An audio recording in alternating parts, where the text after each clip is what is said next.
It's a beautiful morning and conditions couldn't be much better. The previously dry and cloddy soil is just falling apart. The suspension fertilizer gives the uncultivated land its white appearance. The 165 horsepower 614 is working hard on the 6-metre Lely power harrow, but its 6.2 litre MWM engine has plenty of torque and it doesn't produce a hint of smoke, even in tougher spots. It's incredibly clean. The 4.5 kilometers per hour forward speed and 2 hectares per hour work rate are very respectable.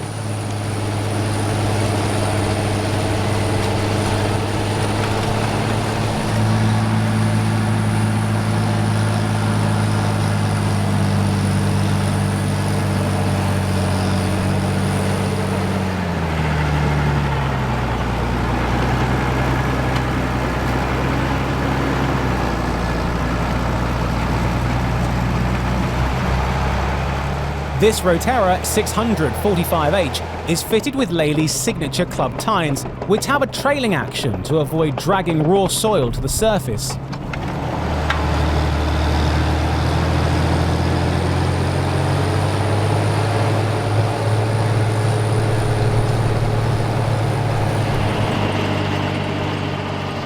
Lely introduced their new 5 Series Roterras in the early 90s with several improvements, including the tough trough to house the gear drive system and uprated gearboxes.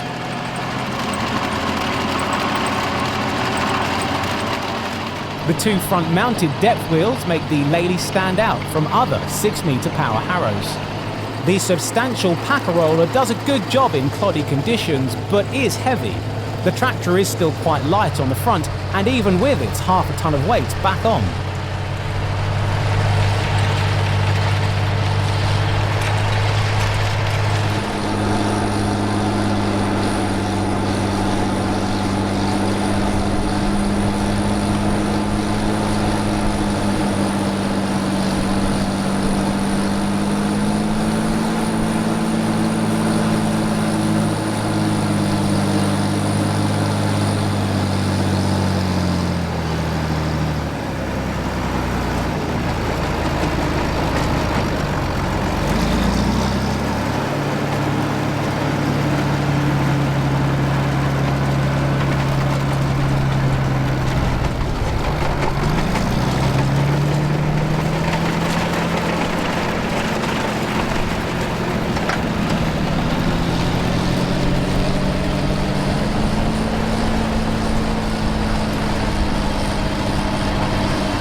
Had an opportunity to get the 614 out with the Lely. We've got some maize ground, or this is coming maize.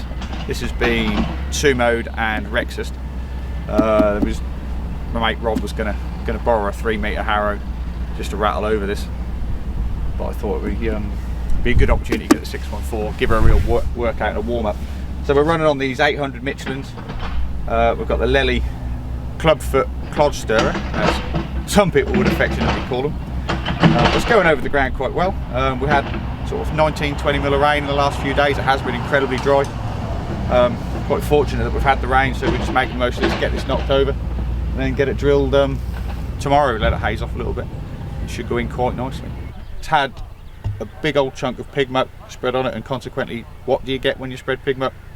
Lumps of concrete. So here we have, this was on the last bout. Nice lump of concrete.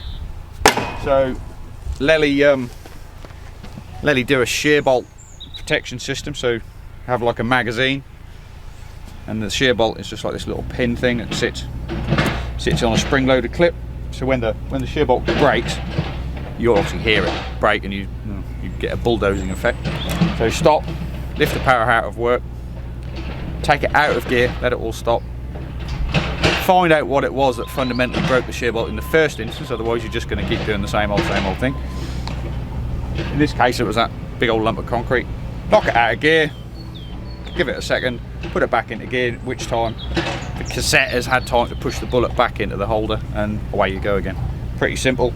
It doesn't mean you don't have to get out of the seat, because obviously you still have to find out why it broke in the first instance. But it does save getting in there with spanners and messing around and cutting your knuckles and bits and pieces. So in terms of revs and speed with the 614, we're getting yeah, so 4.5, 5k, and I'm just absolutely flat out on the throttle. So we're in L2, and it will go in S2, and it will go in L3, but you know, being 30 years old, I don't want to cook it, and it takes that really quite nicely. It's running about 2/3 in, sort of on the heat gauge, not getting near the red. As soon as, like, if I turn on the ends, you do notice it come back just a little bit, or if I leave it ticking over, it does back off. But not especially hot at all, not especially hot. It is especially loud. It is loud. Yeah, I don't think soundproofing was a major concern back in 1989, or maybe it was just starting to be a concern, but didn't seem to concern Fendt very much, that's for sure. But what a tractor. Nice tractor.